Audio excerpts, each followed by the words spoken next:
हवाले से बड़ी खबर मिल रही है कि सीएम नीतीश कुमार 30 मार्च यानी कि सोमवार को बिहार विधान परिषद की सदस्यता से इस्तीफा देंगे।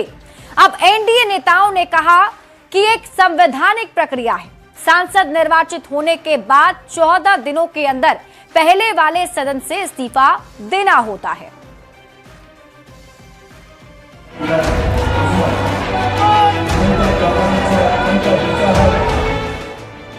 16 मार्च 2026 को बिहार के मुख्यमंत्री नीतीश कुमार राज्यसभा के लिए निर्वाचित हुए और इसी के साथ नीतीश देश के उन चुनिंदा नेताओं में शुमार हो गए जो चारों सदनों के सदस्य रहे हैं।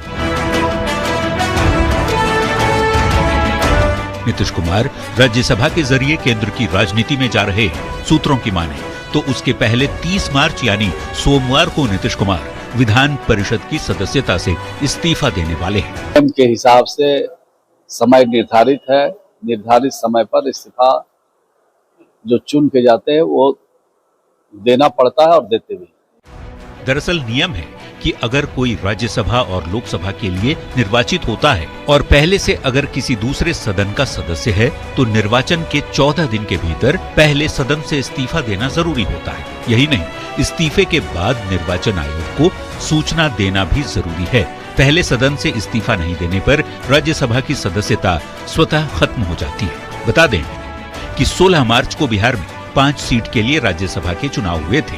नीतीश कुमार और नितिन नवीन राज्यसभा के लिए निर्वाचित हुए। चूंकि नीतीश कुमार अभी विधान परिषद के सदस्य हैं, ऐसे में राज्यसभा सदस्य के रूप में रहने के लिए उनका विधान परिषद से इस्तीफा देना जरूरी है।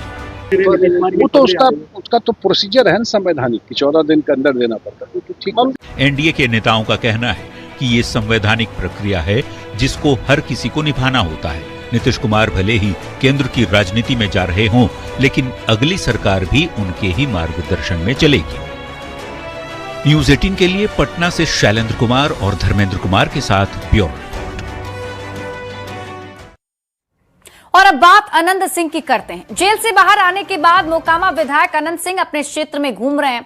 इस दौरान इलाके में कई जगह उनके साथ उनके बेटे का पोस्टर भी लगा हुआ है और राजनीति में लाने की अब मांग हो रही है। अब अनंत सिंह के किस बेटे को राजनीति में लाने की मांग की जा रही है, उस पर अनंत सिंह ने क्या कहा है, आइए इस रिपोर्ट से समझते हैं। अनंत सिंह बिहार की राजनीति के छोटे सरकार बाहुबली छवि वाले मोकामा के विधायक अनंत सिंह को लोग इसी नाम से जानते हैं। मोकामा में अनंत सिंह की पकड़ इतनी है कि चाहे किसी भी पार्टी से लड़ें या निर्दलीय, जीत उन्हीं की होती है, चाहे जेल में रहें या बाहर। यहाँ तक कि जब खुद के चुनाव लड़ने पर रोक लगी तो पत्नी को मोकामा से विधानसभा का चुनाव जितवाकर विधायक बनवा दिया। लेकिन अब अनंत सिंह ने ऐलान कर दिया है कि नीतीश कुमार बिहार से केंद्र की राजनीति में जा रहे हैं तो वो भी आगे से कोई विधानसभा का चुनाव नहीं लड़ेगी। रहेंगे तो हम कारण नहीं लड़ेंगे इलेक्शन। अब नहीं अंतिम वो थमड़ा है, अब नहीं लड़ेंगे। अब बाल बच्चा लड़ेगा। निशांत और तेजस्वी में आपको कौन अनंत सिंह ने हालांकि ये भी साफ कर दिया है कि उनके बेटों में से कोई एक चुनाव लड़ सकता है। ऐसे में सबके जहन में ये सवाल है कि अनंत सिंह का कौन सा बेटा चुनावी राजनीति में आएगा। इस सवाल का कुछ जवाब मिलता तब दिखा जब जेल से बाहर आने के बाद अनंत सिंह अपने क्षेत्र में घूम कर लोगों से मिलने लगे। शुक्रवार को अनंत सिंह ने मोकामा के कन्हाईपुर का दौरा किया। इस दौरान जगह जगह उनके बड़े बेटे अंकित सिंह का पोस्टर दिखा जिसमें लिखा है, मोकामा की जनता की पुकार, अंकित बाबू।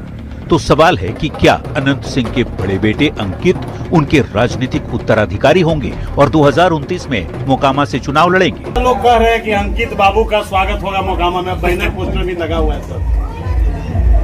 वो सब हमने बता दिया। हालांकि अंकित सिंह के पोस्टर पर अनंत सिंह ने कोई ठोस जवाब नहीं दिया, लेकिन मोकामा के इलाके में लगे पोस्टर ने ये चर्चा जरूर छेड़ दी कि क्या अंकित लड़ेंगे मोकामा से अगला विधानसभा चुनाव।